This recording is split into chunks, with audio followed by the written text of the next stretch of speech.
Assalamualaikum warahmatullahi wabarakatuh.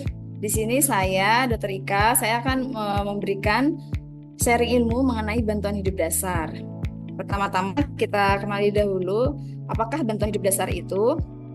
Ini saya ambil dari guidelines AHA ya, jadi American Heart Association ini tentang eh, bantuan hidup dasar dari yang ada di Heart Association atau Ikatan Jantung yang ada di Amerika. Nah, kemudian ya, kita tonton video dulu.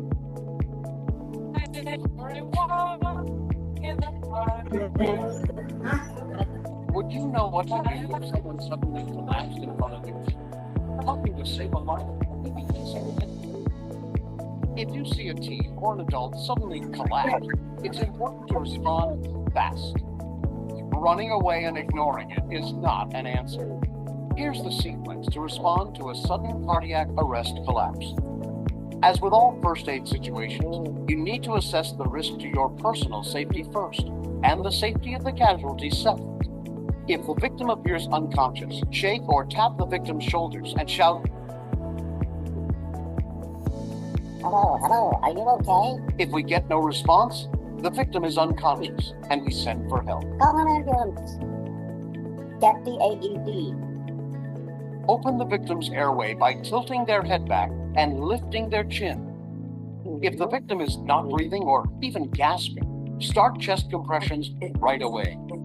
When the AED arrives, allow your second rescuer to prepare the AED while you continue compressions, and follow the instructions from the AED when it's ready. Unit okay. Stay calm. Check responsive. Call for help. Attach defib pads to the patient's bare chest. Remember to remove the victim's clothes to expose his or her bare chest before attaching the electrode pads. Tear open the electrode pack and unfold the electrode pads. Once the pads are applied, the AED will automatically analyze the victim's heart rhythm. You should not touch the victim at this point. Shock advised.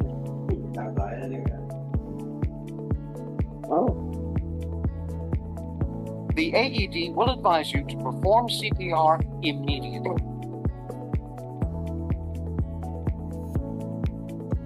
Push harder.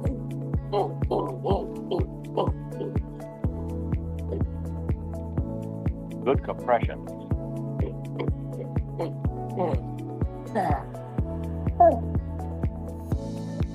Continue compression. Continue CPR and using the AED, following its instructions until help arrives. Your actions can help save a life, including the life of someone you know. Baik, itu tadi adalah gambaran singkat ya, seperti apakah bantuan hidup dasar itu. Mungkin saat ini Bapak Ibu bingung ya, ini maksudnya bagaimana, seperti apa. Nah, ini penjelasan berikutnya. Nanti kalau memang ada pertanyaan boleh sambil jalan ya, Dokter Citra ya, boleh chat langsung di kolom chat. Nanti ini kita lanjut dulu materinya, biar ada gambaran secara garis besarnya. Baik, apakah bantuan hidup dasar itu? Nah, bantuan hidup dasar adalah suatu usaha yang dilakukan untuk mempertahankan kehidupan pada saat penderita mengalami keadaan yang mengancam nyawa. Jadi seperti tadi ada seorang yang sedang berjalan, tiba-tiba dia tidak sadarkan diri. Nah, itu contoh salah satu contoh yang perlu kita lakukan bantuan hidup dasar. Nah, sebagai pendahuluan, sekitar 45-47% pasien henti jantung terjadi di rumah atau mungkin bisa juga terjadi di tempat lingkungan kerja. Nah, 95% pasien henti jantung meninggal sebelum tiba di rumah sakit. Kematian dapat dihindarkan jika makin banyak orang yang mampu melakukan RJP. Dan kemungkinan hidup akan berkurang 10% tiap menit. Jadi, ketika kita menyaksikan seseorang mengalami henti jantung atau mungkin kita nggak tahu ya apakah pasien itu henti jantung atau bukan. Intinya pasiennya tiba-tiba tidak sadarkan diri. Itu jika kita menunda setiap menitnya, itu kemungkinan hidupnya atau peluang untuk bisa hidup itu berkurang 10 menit tiap menitnya. Sehingga kita harus segera memberikan RJP untuk meningkatkan peluang hidup. Jika tidak di RJP, maka setiap menitnya peluang hidupnya akan berkurang 10%. Seperti itu kira-kira gambarannya Bapak Ibu. Nah, apa bedanya? Seperti yang tadi Dokter Citra tanyakan ya, apa bedanya bantuan hidup dasar atau bantuan hidup yang dilakukan di rumah sakit dengan yang dilakukan oleh di luar rumah sakit atau oleh penolong awam. Nah, bedanya ada di sini Bapak Ibu. Jadi ini adalah rantai kesintasan atau rantai hidup untuk pasien-pasien yang ada di rumah sakit. Jadi bedanya, kalau untuk pasien yang di dalam rumah sakit, kita sebagai tenaga kesehatan melakukan pengenalan awal dan pencegahan. Jadi kita sudah tahu, oh misalkan ini ada pasien datang, kondisinya seperti ini. Kita sudah mengenali, sehingga kita sudah melakukan upaya-upaya bagaimana caranya pasien tersebut tidak terjadi, jangan sampai terjadi henti jantung atau henti nafas. Atau kalau misalkan pasiennya sudah kita prediksi, oh ini sepertinya bakal terjadi henti jantung, henti nafas ini, biasanya mungkin kalau Bapak Ibu pernah melihat gitu ya, atau pernah punya pengalaman, kami sebagai tenaga kesehatan maka akan memberikan informasi kepada keluarga pasien. Bapak, Ibu, ini kondisinya pasien kritis, ada resiko henti nafas, henti jantung. Nah, pasti nanti Bapak Ibu akan diminta tanda tangan persetujuan. Apakah setuju dilakukan resusitasi jantung paru? Nah, disinilah fungsi dari rantai awal ini, yaitu pengenalan awal dan pencegahan terjadinya henti jantung.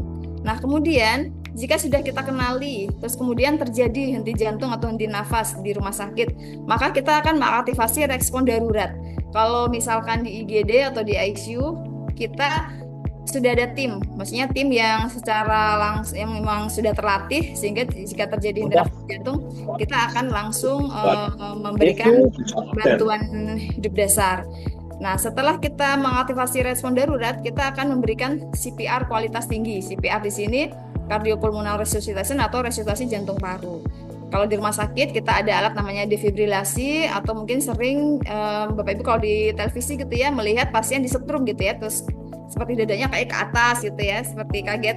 Biasanya kita kita memberikan informasi ke keluarga pasien, dilakukan terapi kejut listrik. Nah, itu namanya defibrilasi. Nah, setelah dilakukan defibrilasi, maka kita akan berlanjut ke perawatan pasca henti jantung. Nah, di sini biasanya kami, kebetulan saya dan Dokter Citra adalah dokter umum, jadi biasanya pada perawatan pasca henti jantung ini kita akan segera melaporkan ke dokter penanggung jawab atau dokter DPCP, di mana kalau di rumah sakit dokter spesialis ya. Nah, selanjutnya kalau misalkan memang pasien perlu, dan selanjutnya kalau pasien dengan kondisi seperti ini, kita akan melakukan rawat di ruang ICU. Nah, apa bedanya dengan kondisi di luar rumah sakit? Kalau di luar rumah sakit, kita kan tidak tahu apakah orang tersebut menderita suatu penyakit atau ada penyakit bawaan tertentu, maka kita nggak mungkin melakukan pengenalan awal atau pencegahan. Jadi ketika ada pasien yang, jadi seringnya kita pasti kalau di luar rumah sakit menemukannya udah kondisinya langsung nggak sadar ya Dokter Citra ya. Jadi di sini kalau di luar rumah sakit kita akan langsung melakukan aktivasi respon darurat. Nah, seperti apa caranya nanti kita jelaskan.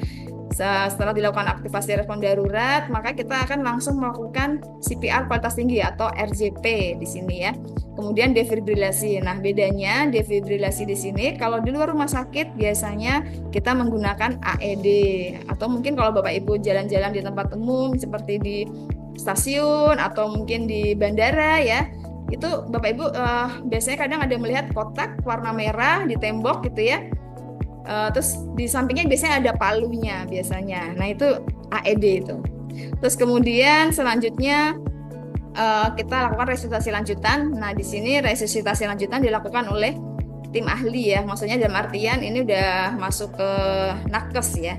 Terus kemudian akan dilakukan perawatan pasca jantung, pastinya ini pasien harus dibawa ke rumah sakit. Jadi dari ambulans ini akan dibawa ke rumah sakit dan dilakukan perawatan selanjutnya.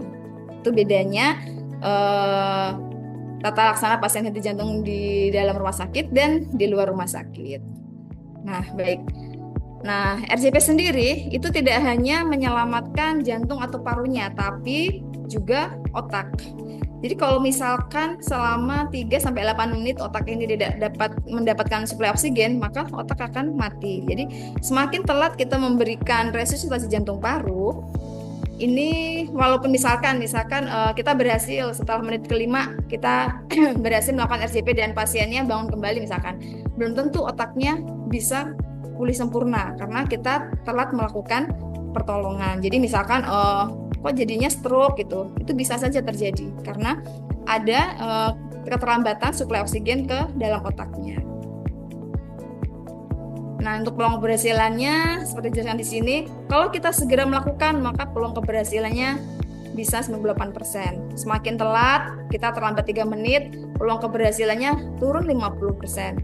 Kalau kita baru berani melakukan setelah menit ke-10, makin hilang lagi peluang keberhasilannya.